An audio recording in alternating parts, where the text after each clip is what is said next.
Hey, what's up? It's Britt, and welcome back to my channel. If you are struggling with getting new eyes on your Instagram profile or feel like you're having a hard time growing your following, this might be why.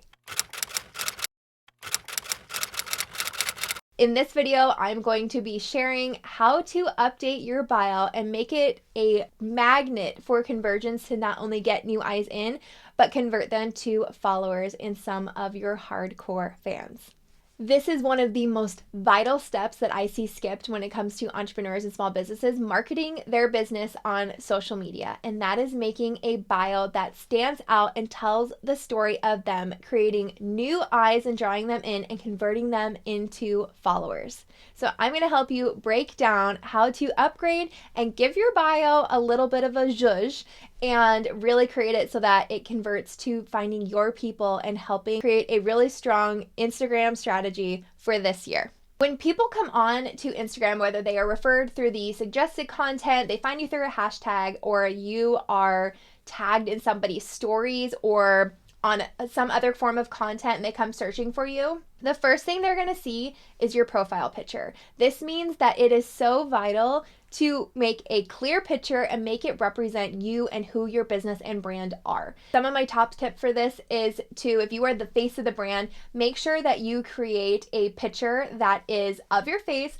from the shoulders up, that it is maybe you wearing some of your brand colors. And one of my favorite tips that I love giving, and I even created an Instagram reel on this teaching how to do it, is using a brand color, creating a solid background so that you pop a little bit more when it comes to all the Instagram story circles up above. I'll link that down below so that you can see it and have a little tutorial. If you are not the face of your brand, then I recommend doing not a logo because it is very hard for people to see on such a small screen, but I recommend doing a icon that is associated with your brand, and that is usually included in a brand kit if you've ever gotten your branding designed before. When people look at your photo, your profile picture, that is one of the first introductions they get to who you are and your brand. So it is super important to paint one of the perfect pictures and give a little stepping stone. The second thing is your username, and some people don't think that this is a big deal, but it really is. This is something that needs to be memorable, it needs to be easy to spell, and it needs to really speak to you. The most common mistakes that I see with this is that it's too long, people can't spell it, there's random numbers and symbols and people, or it has nothing to do with what your brand actually is. Now, if you're a business, this might be a little bit more simpler, but one of the things I do see with that is adding things that don't need to be there, like LLC on the end. Well, I absolutely know that it is an actual business, and I absolutely know that it feels so incredible to recognize yourself for having a legitimate business.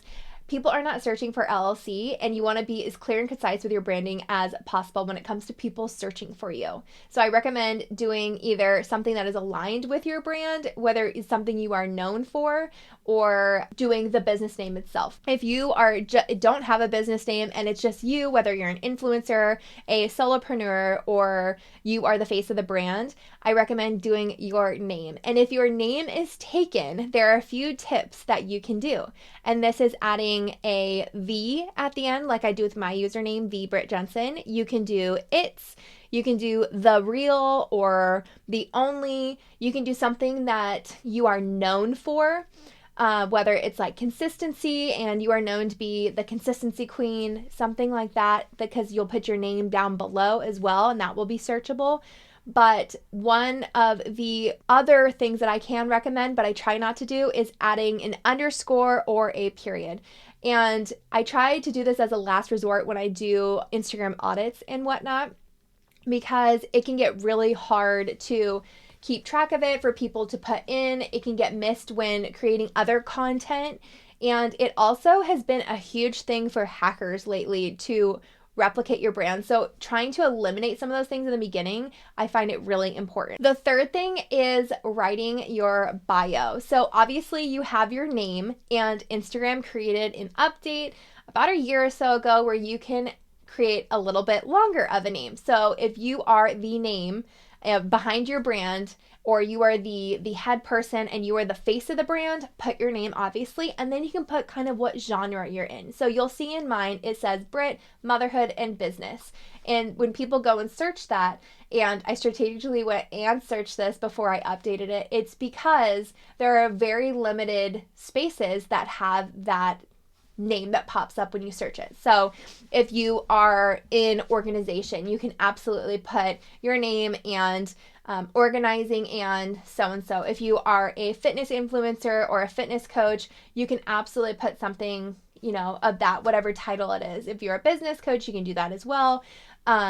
It adds to the searchability on the platform, which is important. The next thing you're going to do in your bio that you have 150 characters to do, which can be challenging, is structuring it so that not only have you answered who you are, but what you do, who you serve, and what's in it for your audience. And this is exactly how you're going to map it out. This is where your I am statement comes in. So in that first line, you're going to do your I help statement. And this is who you help, how you help them, and by anything, whether you have a specific framework or what. So example, for me over on the agency, our first line is we help small business owners and entrepreneurs stand out on social through one-of-a-kind strategy and content that converts. And that is the first thing. So if people know that's exactly what they're looking for or need specific help with strategy versus web design or anything else, they'll know that this is the space for them. So you'll create an I help statement if you already haven't already, or just explaining really clearly who you serve. The next line,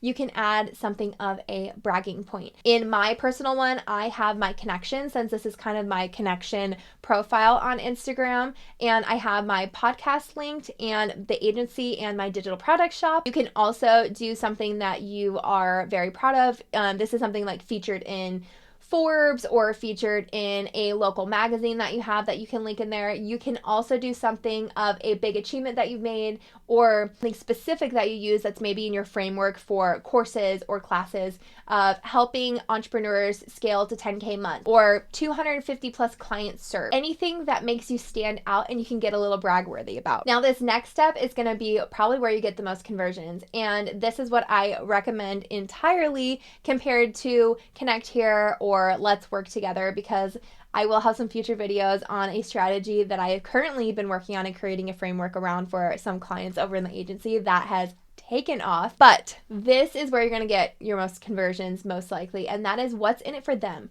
Because we're humans, we come to social media with some kind of selfish intent, and that is because we want to get something from it in some way. So this is a perfect place to put a lead magnet or a course that you're currently enrolling for. And this is where you're going to put that link. This can be something like 5 Instagram stories to create right now, or free IG workbook. This could be like, if it's a course, it could be current, open waitlist, get your name on the waitlist. Whatever kind of fits in that 150 characters is what you're going to do. And this is where it's going to drive them. So if you are not currently in a selling phase, this is where you're going to do your lead magnet and enter that in. And of course, you're going to have your link listed below so that you can help people go. And I do get questions all the time if there's a big difference between doing something like a link tree with multiple links or doing one link, whether that is driving traffic to your latest podcast episode or your current enrollment for your current course that you're marketing.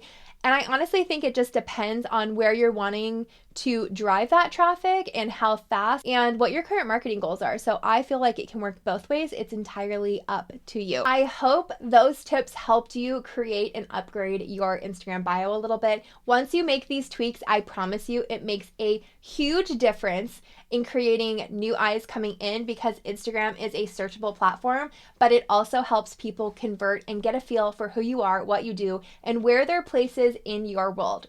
Remember, you only want your people. You don't need everybody. And to add to this video, I'm going to link my Instagram checklist down below in the description box, which completely breaks all this down that we just talked about, so you can actually go. If you love a good checklist, this is for you. I'll leave the link below. I'm also going to link below my Instagram strategy playbook, which has been one of my favorite pieces I've created, breaking down everything from upgrading your bio to creating your content pillars, creating your overall marketing strategy for Instagram, and it will break down how to create the perfect caption that converts and really talks to your people. If you are interested in grabbing that, it is down below in the description box. If you love this video, give it a thumbs up and subscribe to the channel so that you don't miss another video, and I will see you in the next one.